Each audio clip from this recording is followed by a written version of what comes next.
se me ocurre, digamos, lo primero que veo es caras de gente triste, chinos tristes, que no pueden hacer lo que les gustaría hacer en realidad. Me parece que lo veo un poco cuando los ves acá muy cerrados. Una cultura que claramente ha sido siempre muy marcada en todas sus conductas sociales, siempre fue acotada su libertad y de alguna forma uno cuando los ve, ¿no? Interactuás, que vos ves que son muy cerrados. Excepto por ejemplo cuando ves chinos nativos que quizá ahí va cambiando un poquito más, quizás son un poquito más abiertos, pero la realidad es que es un pueblo lamentablemente muy sodomizado, ¿no? En términos culturales, de esta forma, ¿no? Que despreciamos tanto los que amamos la libertad, ¿no? Y bueno, esto de masa y bueno, esta geopolítica, viste, donde sí, son la potencia número uno del mundo en términos económicos, hoy por hoy, pero bueno, creo que nosotros no tenemos ningún tipo de manejo de nuestros recursos, nuestra soberanía como debería ser, ¿no? Entonces eso nos quita las posibilidades de poder evitar, digamos, una intromisión tan grande como la que estamos viendo y como la que quieren llevar adelante, ¿no? Y que todos la normalicemos y aceptemos como todos los delirios y las cosas que habitualmente nos sugieren estos muchachos. Sí, un poco eso. Yo me tomé el trabajo de hacer una especie de cronología de hitos en la relación con China, pensando en llegar a esta declaración desafortunada que hizo Massa, que a mí me recuerda esa otra igualmente desafortunada de decir que Argentina era la joya más preciada del Imperio Británico. Claro. Horrible esa frase. Mariano Moreno decía que hay cosas que un argentino no debe decir ni ebrio ni dormido, y yo estoy convencido de que hay cosas que un argentino no debe decir en ninguna circunstancia. Sí, por supuesto. Y mucho menos pensarlas siquiera. Porque ya cuando uno piensa y que deberíamos llamarnos Argentina, es como decir, estamos de remate, vendemos a cualquiera. Cuando yo pienso en China, lo primero que me viene a la mente es ese hombre en la plaza de Tiananmen, parado frente a un tanque que iba a reprimir las manifestaciones, allá por el año 1989, y me doy cuenta que la llamada República Popular China tiene mucho de cuento chino, poco de popular y nada de república. Los derechos individuales no corren en China. No corren. Es una economía comunista y, como toda economía comunista, se basa en la esclavitud humana. La idea de que China es ya un país capitalista es algo a lo que no adhiero, porque la economía que tiene China es una economía viciada de dumping, viciada de esclavitud, claro, y viciada por un entorno político de partido único, como son las dictaduras comunistas. Y entonces ahí viene, está bien acercarse a China. Argentina ha tenido una relación larga con China. Hemos firmado distintos acuerdos. Me recordaba uno del año 80, año del proceso militar, un acuerdo de cooperación científica con China, pero era muy light el acuerdo, digamos, ¿no? Era una cosa, no comprometía la soberanía nacional. Y es importante la fecha, porque estos señores que gobiernan hoy se la pasan despotricando contra lo que hizo el gobierno militar. Claro. Ese convenio fue del año 1980 y lo citan como antecedente para el convenio que firmaron luego ellos por la base militar china. La de Neuquén. Que es una base muy misteriosa además, ¿no? ¿Qué pomo hacen ahí? Ahí eso técnicamente es un enclave. O sea, por 50 años le cedimos, y creo que gratuitamente, territorio a los chinos para que tengan ahí su base espacial y cedan un mínimo de, creo que un 10% del tiempo de uso del radar que tienen ahí o del telescopio. No sé exactamente técnicamente cómo es, pero no tiene control argentino. Más allá que vaya un fulano como Filmus, con una gran credibilidad Filmus, y haga una especie de visita a la base y nos diga, auditoría. Y nos quiera decir que no tiene finalidad militar. Claro. Esa base tiene un uso dual, es inevitable, eso no hay manera de ignorarlo. Y por tener esa utilidad dual, para tiempos de paz y para tiempos de guerra, un posible uso militar, es obvio que hoy por hoy ya está incorporado en la hipótesis de conflictos de terceros países con China como un blanco eventualmente a derribar. Así que ese acuerdo nos puso en la mira misilística de algunos países. Y no hay que ser muy avispado para darse cuenta. Por supuesto. Nosotros tenemos con China una relación que se empieza a profundizar después de la caída del muro y el colapso de la Unión Soviética. Ingenuamente algunos creímos que el comunismo estaba terminado en esa época, Claro. quedaba China. Y empezó a llegar en los 90 una fuerte inmigración china a la Argentina. Eso venía acompañado durante el gobierno de Menem con la idea de que Argentina era un país de paso para los chinos que querían llegar a Estados Unidos. Eso movió organizaciones mafiosas de tráfico de personas y era un hecho habitual, cotidiano, una práctica usual, que los chinos que venían al país perdían la documentación. Perdían la documentación, sacaban nueva documentación y después con esa nueva documentación emigraban a Estados Unidos porque había un momento en que Argentina no se necesitaba visa para entrar en los Estados Unidos. Y fue durante el gobierno de Carlos Saúl Menem. Ahí es donde aparece la proliferación de supermercados chinos. Claro. ¿Quién no tiene un supermercado chino o 2 o 3 en su barrio? Puf. Y más también, ¿eh? Eso empezó en los 90 y eso vino acompañado también de la problemática de tráfico de personas ligada a las condiciones del país. A partir de entonces la existencia en el país de las organizaciones criminales que operan sobre supermercados chinos se empezó a hacer notoria, cobrando tributos, intereses de deudas, administrando las habilitaciones, los permisos para las zonas en que pueden estar entre ellos. Ajuste de cuentas. Ajuste de cuentas. O sea, es una hipótesis validada por hechos de trascendencia pública que hay prácticas extorsivas y organizaciones criminales Que dejan mensajes mafiosos en las paredes en chino, que hay que tener un ojo, porque por ejemplo vos ves en los lugares donde han hecho atentados, donde van a hacer ajuste de cuentas, vos ves que a las cuadras, eso lo han notado muchas veces en los noticieros, digamos, pintadas en chino, bien de mafioso, quiero decir, ¿no? Es decir, entonces nosotros estamos exportando de repente a mafiosos chinos. Es que ahí se abrieron las puertas. Nuestro es un país de fronteras abiertas y debe serlo. Yo soy de los que creen que nuestra Constitución establece claramente que todo aquel que quiera vivir en Argentina, honradamente y bajo las reglas de la Argentina, puede vivir en nuestro país. No tengo ningún sentimiento xenófobo. Sí creo que somos un país de integración y sí creo que en la nación argentina solamente la nación argentina. El que se asimile bien, el que no puede mantener sus costumbres, pero respetando nuestras leyes. Claro. Algo que no todos hacen. Claro, claro. Cuando este aluvión inmigratorio chino empezó a llegar, muchos de los chinos que llegan a la Argentina vienen de una región muy pobre que es Fujian. Y llegan acá con documentos falsos, a veces haciendo recorridos muy estrambóticos, pasando por países como Turquía y demás, entrando a veces por Brasil, para llegar a la Argentina, claro, e instalarse, trabajar en supermercados. Yo he participado de operativos de trata de personas en supermercados chinos. Por supuesto, no todos los supermercados chinos tienen esas irregularidades, pero muchos los han tenido. Y hemos encontrado, junto con migraciones, personas que estaban con documentos falsos, que habían entrado al país sin ningún registro. ¿Todas asesinadas en algún lugar las encontraron? Oh, sí, también. Sí. Era muy común encontrar en los supermercados chinos, porque claro, ellos no vivían fuera del supermercado. Claro. Se hacinaban, construían algo, hacían alguna especie de cuarto secreto, por así decirlo. Adaptaban. Un entretecho, claro, o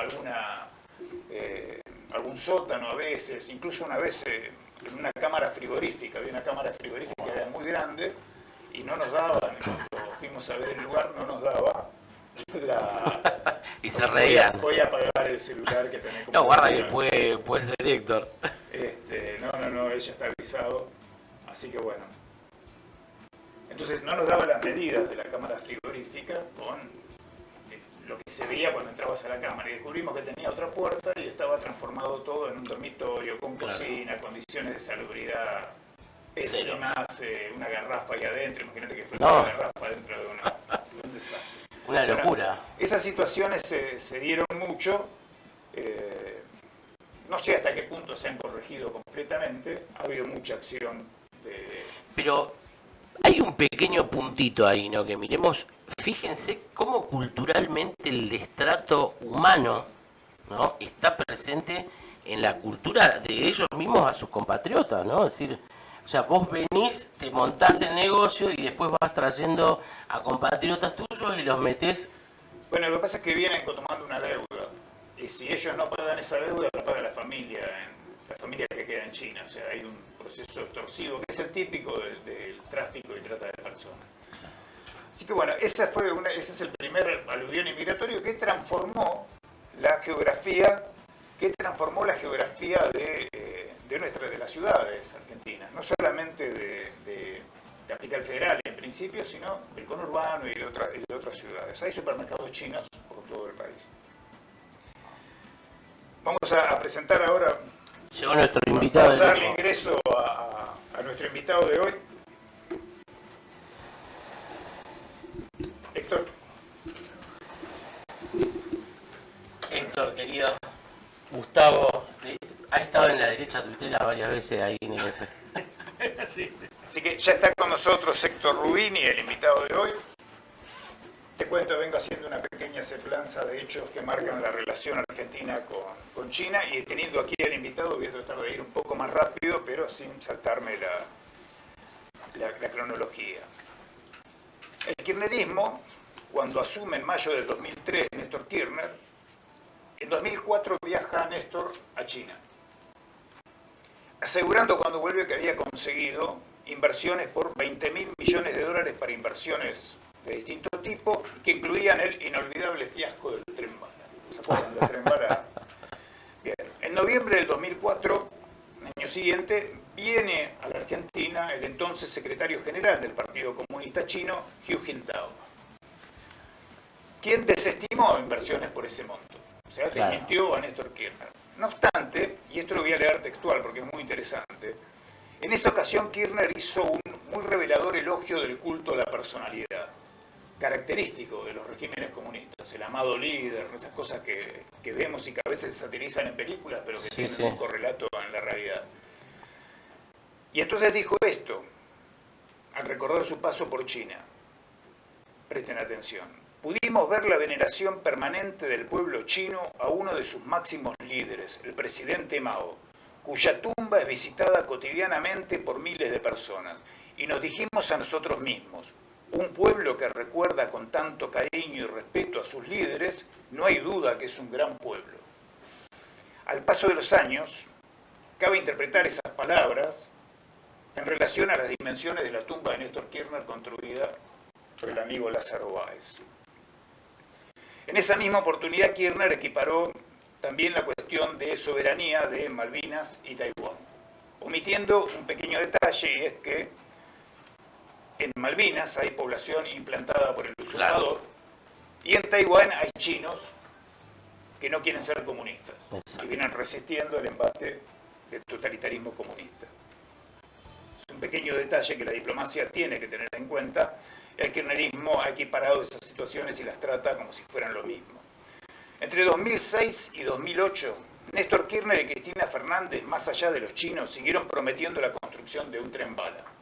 Uno de los tantos anuncios del kirchnerismo destinados como el polo audiovisual de la isla de Marchi, cómo se olvida una de las cosas que han ido prometiendo y dejando en el camino, a quedar en la nada. Efectivamente, esos dos proyectos quedaron en nada. Pero otro proyecto empezó a rondar en las negociaciones, la instalación de una base de observación espacial china en territorio argentino, alrededor del 2010. En 2012, Hu Jintao fue reemplazado como secretario general del Partido Comunista y líder chino por ende, por Xi Jinping. Argentina, que ya había comenzado a tomar deuda de la dictadura venezolana a un costo más alto que el del FMI, seguía mendigando inversiones chinas. Y dicho sea de paso, para aquellos que dicen que hay que endeudarse con China y no con el FMI, recordemos que China forma parte del FMI y es un socio importante del FMI. Claro. El 18 de julio del 2014 es considerado por Cristina Fernández como el día fundacional de las nuevas relaciones entre ambos países, merced a la firma de una veintena de convenios con Xi Jinping para la construcción de 2 represas, una planta nuclear, la recuperación del Belgrano Cargas y un swap de monedas por 19.000 millones de dólares. Lo que la Presidente definió, se me fue la pantalla, se habrán de disculpar. Suele pasar, ¿eh? Tendría que imprimir, pero bueno, ustedes saben que está muy cara la tinta. Es complicado, no se puede papel, importar. Está todo caro, así que bueno. Son todas de origen chino y ya sabemos lo que sigue. Bien, No, y ya lo tengo. ahí va. En el 2014, el 18 de julio de 2014, es considerado por Cristina Fernández como el día de la refundación de las relaciones entre ambos países, merced a la veintena de convenios firmados. El acuerdo para la instalación de la base china en territorio argentino se había firmado unos meses antes, el 23 de abril del 2014. La base se instaló en Bajada del Agrio, en Neuquén, y constituye un enclave militar chino en territorio argentino por 50 años, que comenzó a funcionar en 2017 durante el interregno macrista del 2015 al 2019, que apenas significó un ligero reacomodamiento en la relación sino-argentina. En 2019, con el regreso de Cristina Fernández al poder, y digo Cristina Fernández porque Alberto es un invitado en esto, el avance chino sobre Argentina cobra un nuevo impulso. Más tranquilidad para la flota china en la línea de las 200 millas, habilitación al proyecto de establecer un puerto en Tierra del Fuego, manifestaciones claras de alineamiento ideológico y profundización de la dependencia económica. El 11 de agosto del 2020, en plena pandemia de COVID, o peste china, como no le gusta ni nadie que se recuerde, el Partido Justicialista, ese de la Patria Libre, Justa y Soberana, realizó un encuentro virtual con el Partido Comunista Chino del que participaron José Luis Gioja, Gildo Infran, Jorge Tayana, qué lindo nene, y casi un centenar de dirigentes, diría yo, de la misma calaña, entre comillas, peronistas, porque yo creo que no son peronistas, son comunistas. En esa oportunidad destacó Gioja, presidente del PJ, las coincidencias con el Partido Comunista Chino y declaró: necesitamos con absoluta sinceridad que el crecimiento con justicia social que ha tenido la República Popular China pueda ser también un ejemplo para la Argentina, que está sufriendo las consecuencias de la pandemia.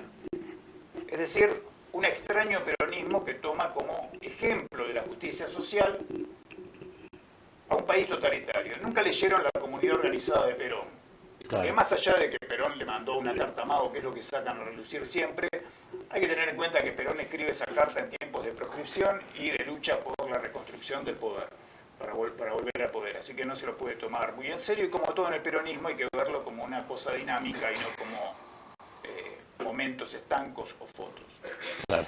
En 2021, el régimen kirchnerista designa embajador en China a Sabino Vaca Narvaja, hijo del terrorista montonero Fernando Vaca Narvaja, nacido en 1975, y entre 1978 y 1982, estando en la organización terrorista Montoneros, exiliada en Cuba, su comandancia militar establecida en oficinas del Servicio de Inteligencia cubano en La Habana, Sabino Vaca Narvaja recibió en infancia adoctrinamiento de pionerito. Es lo que los hijos de los montoneros que operaban desde Cuba estaban en lo que llamaban la guardería, donde recibían trato de pioneritos, ¿no? Como los chicos cubanos que son adoctrinados desde su primera infancia.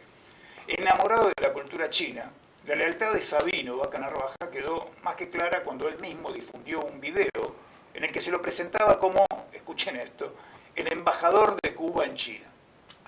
El embajador argentino se presentaba a sí mismo como el embajador de Cuba en China. La lealtad te la debo. En el 2022, el pseudo presidente Alberto de la Fernández, visitando China, proclamó sentirse muy identificado con el Partido Comunista Chino. A ver, todos sabemos que Alberto a donde va dice cualquier cosa, no se lo puede tomar muy en serio, pero el contexto ayuda a que esto sí lo podamos tomar en serio. Pero recordemos que aparte está hablando obra de Avatar, ¿no? O sea, son los mayores deseos de transmitir un mensaje por ahí de otra esfera. No puede hacer otra cosa. Y esa declaración de Alberto de la Fernández la remató el embajador Sabino Vaca Narvaja diciendo a Xi Jinping, en un perfecto chino, porque hay que reconocer que habla chino a la perfección, que sin el Partido Comunista no existiría la nueva China. La asociación entre partido y patria, que es propia de los totalitarismos, destacada como algo positivo por el embajador cubano, digo el embajador argentino en China. Dicho de paso, esa es la misma dictadura de partido único que persigue disidentes, reprime protestas y mostró todo su desprecio por la libertad durante la pandemia, cosas que no deberíamos olvidar. Es interesante observar que si en el siglo pasado los montoneros buscaban entregar la Argentina al dominio cubano, en este siglo se esfuerzan denodadamente por entregarla al dominio chino. Tienen mentalidad de vasallos. Claro. Está en su naturaleza pátrida y no pueden evitarlo. Exactamente. Ocurre que el kirchnerismo puede verse como la fase superior del entrismo castrista al movimiento peronista, razón por la cual el peronismo ha dejado de existir y el Partido Justicialista, vaciado de contenido nacional, olvidado de aquello de una patria justa, libre y soberana, aparece hoy subordinado al Partido Comunista Chino. No aliado, subordinado al Partido Comunista Chino. Y la búsqueda de un extranjero no es solamente de la dirigencia kirchnerista. Los cuadros subalternos explotan la ignorancia de buena parte de la militancia partiendo de una falsedad que refleja esa mentalidad de vasallaje, que hay que elegir el dominio chino para evitar el dominio estadounidense, inglés, europeo o simplemente capitalista. Es decir, ellos necesitan un dueño, no pueden pensar en términos de país independiente. Y esto se observa claramente cuando argumentan defender la soberanía en marchas al lago escondido, donde son repudiados por los habitantes del lugar, como siempre han sido repudiados por los habitantes honestos de la Argentina. Sí, Montoneros es la antítesis de la decencia en la Argentina. Tal cual. El método típico de las organizaciones subversivas es levantar una bandera legítima, como es la causa de la soberanía en Malvinas, y usarla como caballo de Troya para desviar el apoyo de los incautos hacia intereses ajenos y opuestos a la causa declarada. Es a eso a lo que se dedican. Así el montonero Urien, que a Urien hay que recordarlo por que tuvo una sonada en 1972 tratando de tomar la ESMA y mató por la espalda a un suboficial en ese levantamiento contra el gobierno, teóricamente pidiendo el retorno de Perón. Luego fue instructor de montoneros, escribió el manual de montoneros. Es un monto con todas las letras y con todo lo miserable que eso significa. Bueno, Urien promueve las marchas al lago escondido, argumentando que se trata del enclave de un súbdito británico, George Lewis, equiparable a la situación colonial de Malvinas. Esa comparación es absolutamente falsa, no tiene sentido. Y es una falsedad evidente desde que Lewis, a diferencia de los secesionistas mapuches que pululan por la zona y de los que Urien nada objeta, al contrario, los apoya, no cuestiona la soberanía argentina y siempre ha defendido su propiedad conforme a las leyes de la nación argentina. Claro. Por lo tanto, puede gustar o no que haya grandes extensiones de tierra siendo propiedad de extranjeros, pero no es esa la sustancia del asunto. El punto es otro, el reconocimiento de la existencia y soberanía de la nación argentina acatando el imperio de sus leyes. Quien no reconoce eso tan elemental, sea nativo o extranjero, es un enemigo de la patria. Lewis y sus vecinos, que comparten derechos sobre el camino del Tacuifí, no alegan otras normas que la Constitución Nacional y las leyes de la República Argentina para preservar sus propiedades, a las que saben codiciadas por autopercibidos mapuches que, desafiando a la nación argentina, no reconocen nuestras leyes y cuando tienen que responder ante ellas reciben el apoyo de abogados montoneros, Suárez y compañía, además de un extenso soporte de funcionarios del gobierno nacional. Porque el gobierno nacional es parte de esto, es parte del problema. Hemos visto llegar a usurpaciones en autos oficiales, hemos visto el apoyo del Instituto Nacional el Instituto Nacional de Asuntos Indígenas a este tipo de manifestaciones. Hemos visto en estos días la entrega de Pietragaya, pasándose por el lugar más oscuro de su cuerpo los reclamos de los vecinos de Bariloche y Mascardi, cómo han entregado tierras a los usurpadores, etc. En Mendoza también, ¿no? Tan complicados con el tema. La máscara de la soberanía desaparece cuando montoneros como Urien sostienen que Argentina debe alinearse con China y celebran el emplazamiento de la base militar en Bajada del Agrio. Yo no sé quién puede celebrar tener una base militar extranjera en territorio propio. Bueno, Urien lo celebra y esa genuflexión servil de vasallo da por supuesto que Argentina no puede ser más que colonia de otros y que en todo caso habrá que conformarse con elegir sumisos que nos ponen su collar y su cadena. Y si esa idea es repulsiva para todos los que solo pensamos en la nación argentina en términos de independencia, así de repulsivo resulta el ministro de Economía, Sergio Massa, diciendo que Argentina ya debería llamarse Argentina. Mariano Moreno, allá por 1810, supo señalar que hay cosas que un argentino, como decíamos antes, no debe decir ni ebrio ni dormido. De esa categoría infame es la irresponsabilidad de masa. Todo lo aquí compilado da contexto a la charla con nuestro invitado, Héctor Rubini, y también a un libro que quiero mencionar, la novela de Carlos González Robles, presten atención al título, China invadió Argentina, la Tercera Guerra Mundial. El libro tiene como gran mérito la hipótesis de conflicto que desarrolla, y que evidentemente, más allá de la ficción, es un serio llamado de advertencia sobre el peligro que significa recurrir a tratos con el Partido Comunista Chino y endeudarse con ese país. Luego el desarrollo de la trama aporta información valiosa que provoca múltiples reflexiones y algunos paisajes muy emotivos, visceralmente patrióticos, que rescatan al lector de un relato por momentos denso en una suerte de historia coral. También alguna crítica para el autor, pero el libro se deja leer. Hay en las alianzas que el autor imagina alrededor del conflicto y en algunos sucesos cierta liviandad, por así decirlo, que tal vez restan verosimilitud a la novela, pero así son las ficciones. En cualquier caso, la lectura del libro es tiempo ganado, mueve a pensar. Eso sí, cabe una advertencia. Después de leerlo, ese chinito amable del mercadito chino que te resulta tan simpático, quizás, y al menos por un tiempo, no te resulte tan simpático. Bueno, con esta introducción presentamos ahora sí a Héctor Rubini. Bienvenido, Héctor. Bueno, buenas noches, gracias por la invitación. Un gusto tenerte acá. Vamos a hablar un poquito de números, creo. ¿Qué significa Argentina? ¿Qué significa esa declaración en un ministro de Economía de una nación soberana? La verdad, en cualquier otro país ya no sería más ministro, ¿no? De mínima, y probablemente procesado y juzgado, ¿no? Pero bueno, acá vale todo. Por lo menos hasta el 10 de diciembre vale todo, así que parece una eternidad. Así que creo que vamos a ver todavía más locuras de ese tipo en los próximos meses, ¿no? Sí, sí. Yo creo que no va a ser, no es la primera ni va a ser la última, ¿no?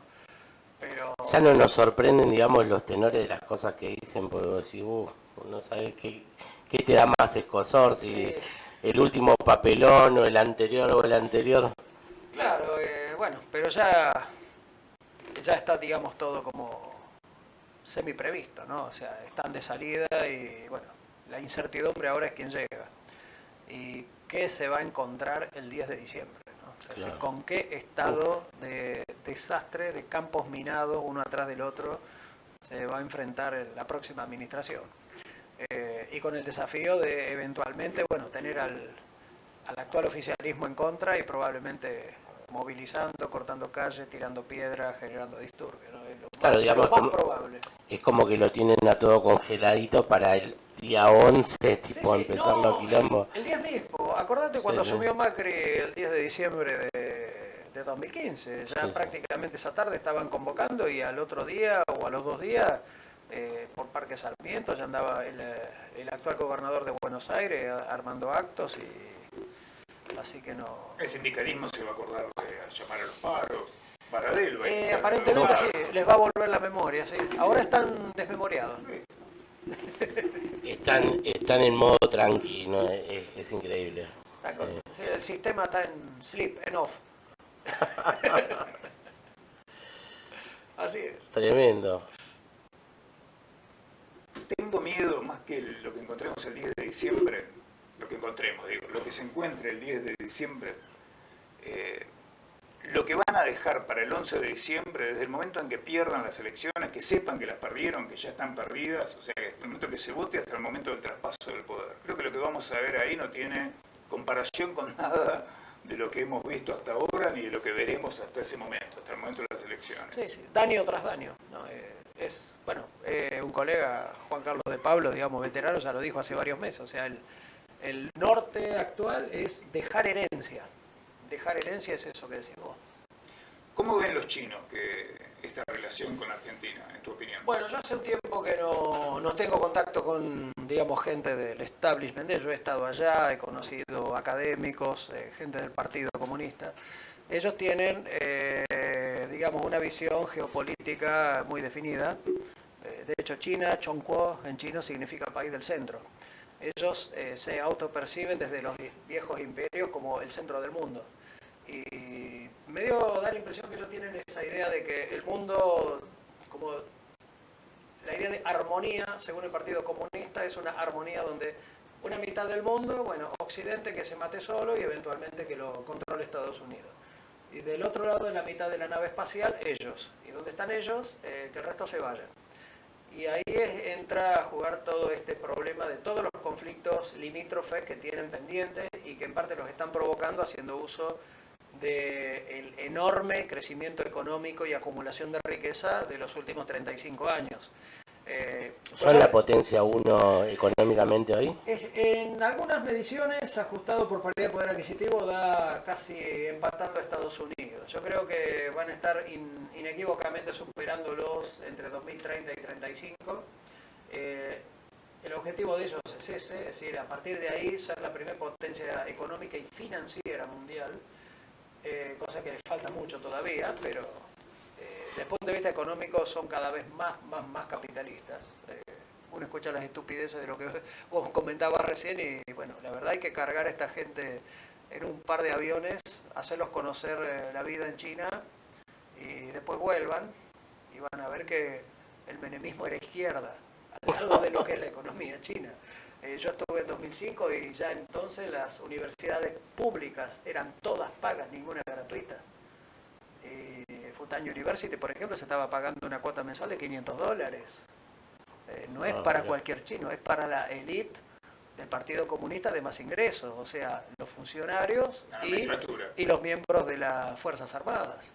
Claro. Son los únicos que están en condiciones de tener ahorros, ingresos de ese nivel. Bueno, son los que eventualmente hoy, la revista Forbes, desde hace años, vemos billonarios chinos entre los 50 o 20 más ricos del mundo, y bueno, viven en su jet privado, pasan su fin de semana en Las Vegas, en otro momento se van a esquiar a Suiza, llevan a su mujer a comprar cartera Louis Vuitton y de marcas mejores en París, y bueno, tenés una gran cantidad de la gente en China que está como nosotros, y millones, por lo menos calculo hoy unos todavía 500, 400 millones de personas bajo la línea de la pobreza.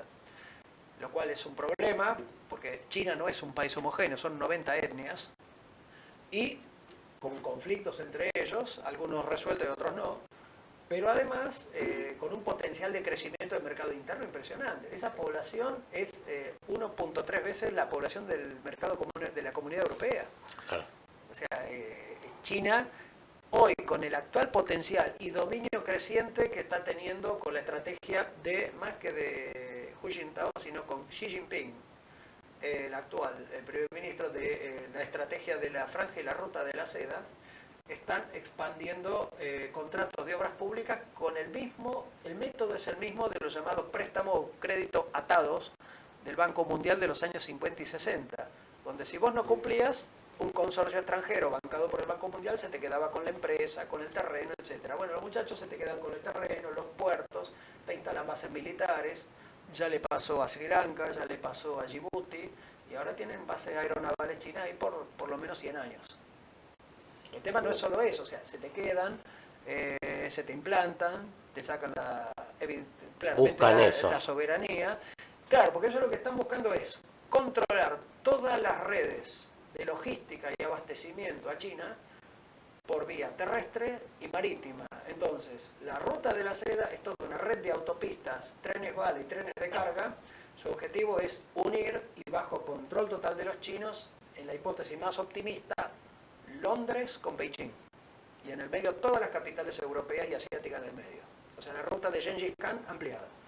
Y la franja es toda una ruta marítima rodeando la India, con quien están enemistados hasta militarmente, y controlar con navíos chinos y naves de guerra y aviones chinos todos los flujos de comercio marítimo, al menos dando vuelta a Sudáfrica hasta el Golfo de Guinea.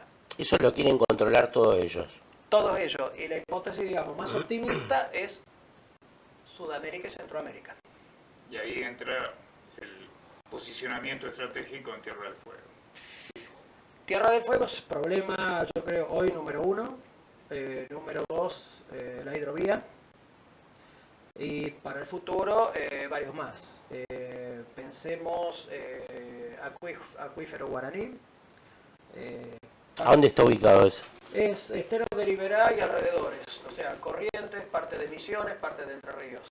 Es con su extensión bajo tierra, parte de Brasil y Paraguay, es el segundo mayor reservorio de agua potable del mundo. Claro que es básicamente la que se viene, ¿no? La guerra del agua. Sí, atado a eso, una guerra actual, el narcotráfico. Claro. Porque no olvidemos... Es la vía, está por ahí, ¿no? ¿Lo La podés salida ver? del Paraná, ¿no? Lo podés ver desde ese lado del ciclo productivo de la cocaína. Ah, claro. Yo lo veo del lado de la producción. Un componente fundamental para hacer cocaína de buena calidad es con agua potable. Ah, mira, claro. Y el control de la hidrovía justamente lleva a lo que decís vos. El problema de la hidrovía, ¿cuál es? El problema central, la niebla en los meses que estamos sacando los barcos con soja. Entonces, ¿vos cómo controlas la hidrovía? Con un sistema de boyas. ¿Cómo lo piensan hacer los chinos? Desde China. Y el día que se retome Argentina o haga algo que lo vean como, estos, tac, tocan un botón y se paró el satélite, no andan más las boyas, anda a importar granos. En la niebla. Olvídate. Anda a dragar el río. Entonces, por eso, ojo, y eso más lo ya implantado que vos mencionabas, la base militar dibujada, disfrazada con una ley aprobada lamentablemente por el Congreso, que le deja colocar una antena satelital en Neuquén por 50 años, que sabemos para qué es eso, no es simplemente, como dice esa ley, para mirar la luna. Para manejar armamento, ¿no? Puede ser también. Es para manejar los satélites que te van a guiar, los aviones militares sin piloto y los drones en todo el hemisferio sur, compitiendo directamente y además, hacer todo tipo de interferencias informáticas, telefónicas y de radio y televisión,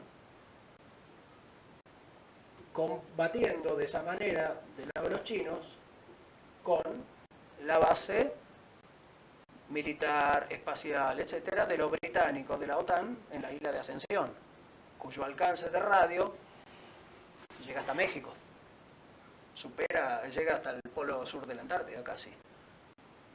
Entonces, Argentina ha cometido un error geoestratégico tremendo, gravísimo. O sea, es meter al cohete a nuestro país en un conflicto que se viene y en el que no tenemos nada que ver. Ahí hay una cuestión que aflora y que es cómo los países piensan a largo plazo. Cómo no piensan. ¿Y cómo no piensan otros? ¿Cómo no piensan? Claro. Cómo los países, para pensar a largo plazo, tenés que tener inteligencia, necesitas tener incorporada la inteligencia en la toma de decisiones. Argentina vive en el muy corto plazo, a veces en el ayer, muchas veces nos quedamos en el pasado, y carece totalmente de práctica de tener inteligencia en la toma de decisiones. Entonces metemos la pata gravemente como en este caso. Gravemente, porque, es decir, el problema no es el pueblo chino. El pueblo, yo digo, porque hay que separar el pueblo chino del Partido Comunista Chino. Si el pueblo chino pudiera, ya se lo hubiera sacado encima hace rato el Partido Comunista. Tienen corrupción, ladrones, asesinos, abusos, ni hablar lo que hacen en las cárceles, campos de concentración. Que como todo buen gobierno comunista, ¿no? Que lo llaman campos de reeducación, la persecución, digamos, racial, idiomática a los tibetanos, ahora a los turcos de Xinjiang. Ahora, fue la base de cómo Mao dominó y expandió el país y lo controló, pero la realidad es otra. La gente conoció algo de libertad económica, conoció algo de información de Occidente, y ahora con Xi Jinping vino la mano dura. O sea, Twitter no existe. Claro. Facebook dejó prácticamente de existir. Tomaron Hong Kong durante la pandemia. Es decir, yo cuando estuve en 2005 fue la primera gran manifestación en contra de Beijing. La organizó el obispo católico de Hong Kong con gente de Taiwán.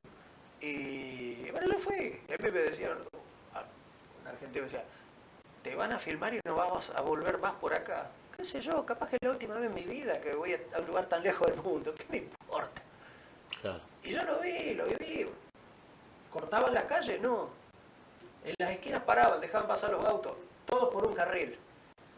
Ahora, una manifestación que, no sé, 30 kilómetros de largo de esa serpiente humana que va por, encima es todo montañoso, un impacto político impresionante. Y atrás, como los japoneses, recolectando la basura.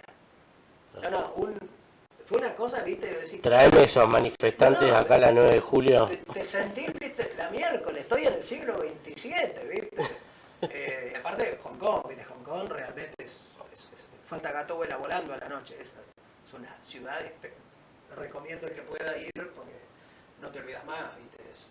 Yo creo que Hong Kong, y me han contado Singapur, son las dos ciudades más, y Seúl, lo más moderno del mundo hoy, y Tokio.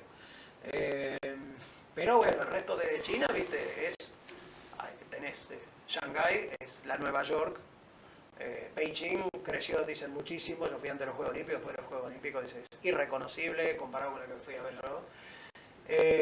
Y bueno, el interior es el contraste, como me decían allá unos europeos, es Europa y África sin el mar Mediterráneo, ahí pegados. O sea, vos te haces 40, 60, 100 kilómetros tierra adentro de Shanghái nomás y tenés zonas extensas tan o más pobres que Formosa o Jujuy. En algún momento mencionamos hoy que muchos de los chinos que emigran a la Argentina viven de una zona muy pobre que es Fujian. Fujian, la provincia que está enfrente de Taiwán. Una provincia rural, básicamente. Sí, el problema que tienen es poca industria, la geografía no ayuda, pues muy delta, es una especie de mezcla de Río de la Plata, podríamos decir, o bonaerense con vegetación tipo Brasil. Lo mismo la parte continental frente a Hong Kong, es así, vos ves la costa, esto es Brasil, es igual. Pero la industria se ubicó toda frente a Hong Kong, en Guangzhou, Cantón decimos en español.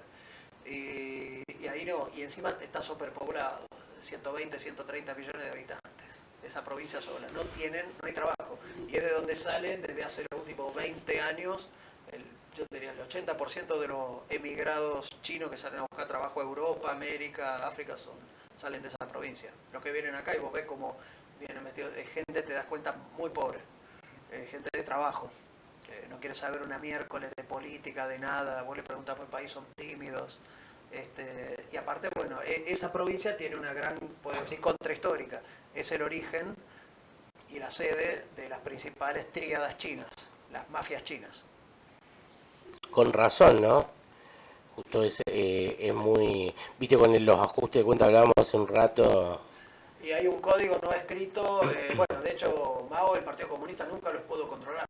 Terminaron pactando y bueno, los tipos los dejan operar, vienen, se endeudan con la mafia allá, los espera alguien de la mafia acá, les retiene el pasaporte y con un mapita le indica, bueno, tu supermercado te tenés que ir, qué sé yo, a William Morris, a Rafaela, a Mendoza, a San Isidro. Y sí, en esos años, entre 2003 y 2010, se expandieron de Gran Buenos Aires a todas las provincias. Yo creo que prácticamente, hasta en Ushuaia creo que debe haber supermercados chinos. Ay, sí, sí.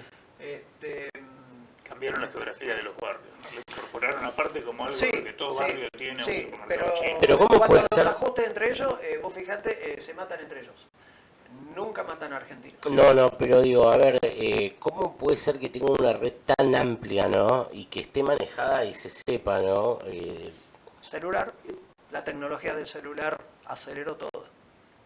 Y aparte, como vos señalabas antes, una comunidad cerrada y eso facilita el trabajo extorsivo de las organizaciones criminales. Y ayuda a eso el idioma, es terrible. Yo estudié 2 años, no pasé del nivel de un nene de 3 años. Es terrible, tiene más vocales que nosotros, más diptongos y triptongos, tienen acento en las consonantes, 4 acentos distintos en las vocales, y vos te equivocás, o por oído, lo que sea, ya estás diciendo una mala palabra y estás metiendo la pata, es terrible. Claro, es otra cosa. Entonces tienen una memorización, aparte de la escritura, los palitos, o sea, los tipos tienen un desarrollo de la memoria desde los 2, 3 años de edad, que es... bueno, es una parte del cerebro que los occidentales nos falta desarrollar, obviamente, ¿no? No lo haces de chico, no lo haces más. Claro. Pero te digo, el dialecto cantonés es peor, o sea, el mandarín tiene 4 acentos, el cantonés tiene 9. Vos los escuchás hablar, 7, perdón, el vietnamita tiene 9. Vos lo escuchás a un cantonés o un vietnamita, parece que está cantando todos los tonos de voz que hace. No le entendés nada. Tremendo. ¿En qué condiciones está el mundo para contener el avance chino? Y cada vez peor, porque está, como decían ustedes recién, está un poco, a veces como decíamos en los 80, en la hora de la pavada, ¿no? O como decía el viejo disco de Divididos, la era de la boludez. Totalmente. Pasaron a focalizarse en toda la Agenda 2030 y bueno. Están en modo marxismo cultural y nada más. Sí, marxismo cultural pavote, porque Sí, el marxismo tiene, y eso es una raíz, digamos, de lo que podría decir, de lo bueno que quería mostrar Marx, es decir, la rebelión del desposeído contra el otro para mejorar su nivel de vida. Y acá no, acá es un tema de estoy disconforme con cómo me perciben o cómo por ahí, me percibo. por lo que Y hay a por partir detrás. de ahí generar una falsa dictadura. Claro, pero hay otra cosa por detrás. Para mí todo está siempre termina en la línea de las políticas demográficas, del control de la expansión de los países subdesarrollados con recursos. Parte de eso, es parte de eso. Porque vos fijate, mirás el feminismo y que es una reacción de odio, digamos, hacia el hombre y la mujer. Ya ahí estás evitando que haya reproducción, por ejemplo, ¿no? Fíjate el tema, vos confundís desde la escuela, desde el jardín, con juegos y metiendo toda la perspectiva de género en la educación y vos tenés nenes asexuados, van a ser futuras personas asexuadas en el futuro, ¿no? Cuando vos decís en la época que van a poder decir que hoy, por ejemplo, vos buscás tener una familia o ese tipo de cosas, con la polarización política, con el tema, con muchas cuestiones que la pandemia dejó en cuanto a medio no me toqué, no me miré, viste, toda esa asepsia psicológica que quedó. Entonces terminás viendo que todo al final es que no, digamos, no haya vinculación entre las personas a un nivel que se pueda procrear, digamos. Una cara es esa, y la otra cara es el final. Que por ahí mucha gente que ha tenido problemas, tiene problemas con familiares, con adicciones, ¿no? El final, sí, porque somos humanos, tarde o temprano te cae la ficha, te das cuenta, y te das cuenta cuando ya es tarde. Claro. Querés hacer la vida que no hiciste y ya superaste los 40, 50, 60 años. Claro. Entonces, ¿eso a qué te lleva? A futuras bolas de suicidios. Exacto. No, es trágico, el final es trágico, lamentablemente es difícil frenarlo hoy, va a pasar, y bueno, habrá que acostumbrarse a ver cosas, en nuestra futura vejez vamos a ver cosas desagradables de los pibes hoy más jóvenes que nosotros. Aparte otra cosa, esta línea de cómo van abriendo temas que los van, digamos, metiendo en el debate social, como por ejemplo la eutanasia, la pedofilia. Fíjense lo que sucede en España, por ejemplo el caso de Irene Montero, esta diputada que dice abiertamente que los niños podrían decidir si quieren tener sexo o no, una locura, viste, que vos decís, o sea, nos tapó el agua totalmente. Y es lo que viene para acá. ¿O es lo que es esta línea que están jugando estos muchachos? Y yo, la verdad, estamos muy preocupados porque, digamos, estamos hablando ya de los chicos, ¿viste? De ya ir en una línea muy muy invasiva, ¿no? En meterse en las familias de una forma... Pero el resultado ¿cuál es? Generas una sociedad de salames. Por supuesto. Es lo que necesitan los chinos. Por supuesto. Es Gramsci aplicado. Gramsci, por supuesto. Es Gramsci aplicado. La pavada del idioma inclusivo, que es exclusivo. Claro. Estar como un retrasado diciendo todo con la letra E. ¿Viste? Loco, ¿qué te pasa? La hegemonía cultural permite obtener la hegemonía política, ¿no? A partir de toda esa línea de copar los institutos de formación docente, las universidades, los colegios, politizarlos todos, los medios de comunicación, los políticos, los periodistas. Digo, eso es wow. Pero politizarlos mal, hacia la uniformidad, no hacia la diversidad. Exacto, hacia el pensamiento único. Que es lo opuesto de democracia. Entonces, el resultado por eso es trágico. Tarde o temprano, ¿viste? O termina implosionando, o por metidas de pata de dirigentes salidos de esos grupos de salames, se terminan metiendo la pata, como, bueno, varios de estos países que entraron en la franja y la ruta de la seda. Y ahora se quieren matar. Y por ejemplo, nosotros, ¿qué podíamos tomar? Porque digo, creo que Argentina como país concretamente no está no tiene la capacidad de ponerle un freno a los chinos, pero sí quizá a los americanos por ahí. ¿Cómo lo ves vos? ¿Vos creés que geopolíticamente deberían hacer alguna, digamos, alguna estrategia de decir, bueno, mira, nosotros, o sea, si no venís vos a poner orden acá, yo te dejo, qué sé yo, querés monitorear el sur, monitorealo, pero frename a estos muchachos. ¿Por qué no? ¿Vos creés que hay que hacer algo de eso? La verdad, eso lo deciden allá. Nosotros, viste, ya. Yo creo que No olvidemos de la para. soberanía argentina de No, parte pero de los políticos argentinos. digamos, porque tampoco te puedes cerrar, ¿no? Ahora, todo el que quiso aprovechar oportunidades de negocios está allá y está. O sea, por eso Occidente no va, digo Occidente, o sea, Europa, Estados Unidos, no va a una confrontación con China. Mudaron sus fábricas a China. Es decir, Claro. han hecho eso. O sea, fíjate, Apple, ¿no? Es decir, el software, las ideas siguen en Silicon Valley. Pero todos los aparatos que compramos acá en Buenos Aires están todos fabricados, hasta el último earphone auricular está fabricado en China. Entonces, ¿viste? Y China, a su vez, depende del conocimiento y de copiar la tecnología de Occidente, porque si no se le para la máquina y no compite con el resto de los asiáticos. Sobre todo con Japón, que es el gran problema que tiene todavía China, que no puede corregir. China es un excelente copión de todo. De una grúa te copia hasta el tornillo más pequeño. Lo que sí no Pero se les cae una idea a ellos. vos no conocés un producto que vos decís, esto se destaca por su originalidad. Es decir, vos decís Sony, digo, voy a hacer el chivo, digamos, de las marcas japonesas, o decís LG, parece una coreana, o decís Mitsubishi, y decís un tipo de auto, un tipo de computadora, un tipo de aire acondicionado, un tipo de resonador magnético que tac, tac, tac, viste, de China no tenés nada. Y eso le falta todavía. O sea, están todavía algunos escalones atrás, no solo en armas, sino en todo lo que es tecnología civil atrás de Estados Unidos y Europa. Pero está cada vez más cerca. Está cada vez más cerca, tienen cada vez más plata y lo bueno que es lo piola que han logrado los tipos es el buen manejo de los materiales, el buen manejo de los costos de logística y venderte productos similares, no de la misma calidad, pero bastante más barato. Y con eso han entrado a todos los países emergentes de la América Latina, de África, de Asia. Entonces, Recuerdo haber visto imágenes de una exposición automotriz en China y eran copias burdas, alevosas de vehículos alemanes, Claro. hasta indios creo que habían copiado. Así que el respeto, digamos, por la propiedad intelectual no corre en China. No Ahora tiene respeto bien, por nada. pensando un poco que el problema que tenemos hoy con los chinos es esto que estamos describiendo, hay un gigante en expansión, no parece haber otras fuerzas que puedan detenerlo. ¿Cuál sería el elemento, pensando en el país como un país, como lo que debe ser, un país con voluntad de ser y prevalecer, un país con ánimo independentista, que tome sus propias decisiones, cómo habría que pilotear la transición de nos tiramos a los brazos de China a poner una pequeña distancia para ir? No, creo que se puede. Lo que sí también hay que hacerlo de una manera también sensata y viendo con cuidado lo que están haciendo los vecinos. Lo que está haciendo Lula en los últimos días es claramente, previo a este show con Nicolás Maduro, viajó a China. Y previo a eso, no olvidemos 2 naves iraníes que llegaron a Río de Janeiro y después aparecieron en la Antártida.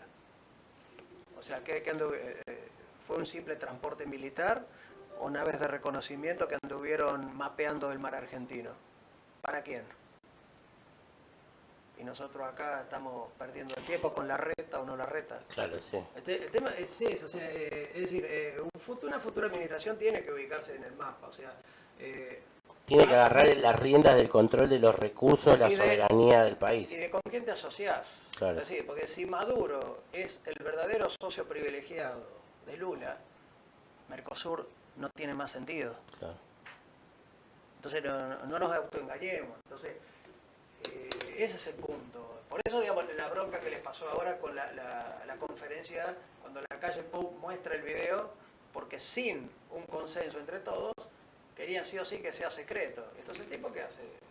Pronuncia su conferencia y se autofilma con su celular. Y sin pedirle permiso a Lula ni a ningún presidente, lo difundió públicamente. Y Itamaraty saltó, está de rabia hasta hoy.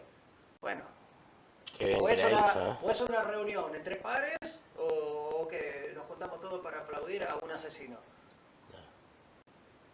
Por eso, o sea, América Latina, viste, está en una situación, viste, complicadita. Faltan liderazgos. Falta liderazgo orientados hacia justamente lo que Exacto. decís vos. O sea, está todo más bien alineado a ser vasallo chino, digamos, y de paso lo disfrazamos con esta Agenda 2030, que es medio donde encaró Colombia con ese nuevo presidente que está como un pseudo aliado o aliado de Maduro. Y vamos a ver qué pasa ahora en las elecciones en Ecuador, que Claro. la maniobra para voltear al presidente es del correísmo. Claro, por supuesto. Entonces, o sea, estamos mirando, el mapa de Sudamérica está otra vez como volviendo a girar hacia una especie de foro de San Pablo Está complicado. camuflado, y en el medio de un mundo donde se está aproximando una tercera guerra mundial semi-empezada en Ucrania. Es decir, ya no es un secreto de que las armas y el apoyo logístico y financiero a Rusia viene de China y de Irán. Entonces, claramente esto va a un mundo donde vos no podés ser neutral. Entonces, eso hay que manejar con cuidado el tema Malvinas, manejar con cuidado el tema de los falsos mapuches, manejar con cuidado el tema de la antena de los chinos, el tema de Huawei con 5G. Y sobre todo prestar atención a que hay un fenómeno que estamos, en esto que estás diciendo, se palpa evidentemente, que las culturas de las democracias se están debilitando, están generando una población débil, hasta mentalmente débil, y no creo que eso ocurra al interior chino, digamos. Están consolidando su poder, Sí. no permiten debilidades que sí las tiene en Occidente, y uno lo ve a veces en las prácticas de sus ejércitos o el adoctrinamiento, si se quiere, o la educación de los chicos. Preparan a su sociedad para enfrentar desafíos difíciles y nosotros no nos estamos preparando Claro. para nada directamente. Nosotros estamos deconstruyendo a los jóvenes. Estamos deconstruyendo, ni lo cual es siquiera, una imbecilidad enorme. Desconstruir me parece cada día más un sinónimo de destruir, ¿no? Claro. Entonces, lo vemos, digamos, yo docente de la universidad, ¿no? El deterioro de los chicos en los últimos 20 años, como vienen de la secundaria, es notable.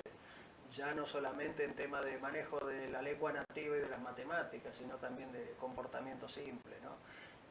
El daño de la pandemia fue grave, del 2020 fue grave.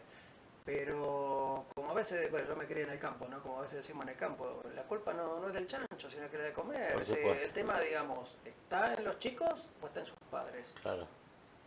Y claro, ¿no? Si te pones a ver, el Arfino ve Por eso, 3 generaciones que... si más adelante estamos pensando en una reforma educativa, de lo que se habla por ahí en algunas para la campaña ahora, bueno, una reforma educativa no es solamente tener que focalizarte en los chicos, también en los padres. Claro. Tenga o no tenga trabajo. Bueno, estamos en horario, Estamos en horario ya. así que tenemos unos segundos nomás de Se nos fue el programa, una qué síntesis, pero vuelvo a la frase del ministro Massa. ¿Qué le contestarías a Massa? Bueno, lo hecho, ya hecho está, ¿no? Lo que ha hecho con el swap chino no arregla nada, simplemente es un alivio transitorio de... Yo hice unos números, más o menos, o sea, aproximadamente va a haber una extensión de unos 5.000 millones de dólares más para usar del llamado swap chino, pero de esos 5.000 nuevos ya se han usado, o hay cuentas a pagar por 1.800, o sea, quedan 3.000 palos de acá a Eso es septiembre. un vuelto nada más, ¿no? De cómo se lo gastan. Sí, y aparte un tema, no alcanzaría, yo hice una pequeña proyección, no alcanzaría para lo que resta de importaciones de China de acá a fin de año, con lo cual andaríamos, o sea, no habría margen de dólares ni yuanes para pasar a dólares, para intervenir en el mercado de cambio y estabilizar el blue y todo eso. Así que está bien lo que ha hecho, enfría un poco la presión sobre el blue de empresas que están con cuentas a pagar, que si no tendría que salir a comprar dólar blue y después vía banco extranjero a conseguir yuan y pagarle a los chinos. Pero con eso no alcanza para la magnitud del desbalance cambiario que tenemos y que creo que ya no tiene arreglo. Así que bueno, el plan, como algunos colegas dicen, es el plan aguantar.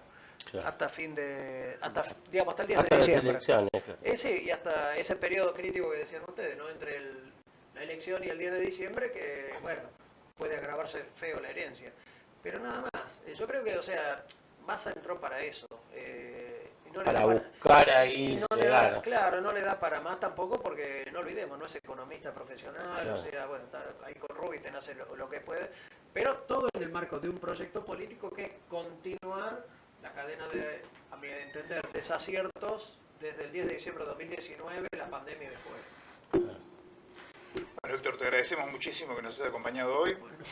Y Gustavo, nos vamos a estar reuniendo nuevamente el próximo lunes. Qué interesante charla con Héctor, la verdad que es agradable escucharlo de todo ese conocimiento. Así que bueno, nada. Y ya veremos qué nos depara la semana de acá hasta el próximo lunes. Cualquier cosa puede pasar. Todo puede pasar. Gracias por acompañarnos. Será hasta el próximo lunes. Muchas gracias.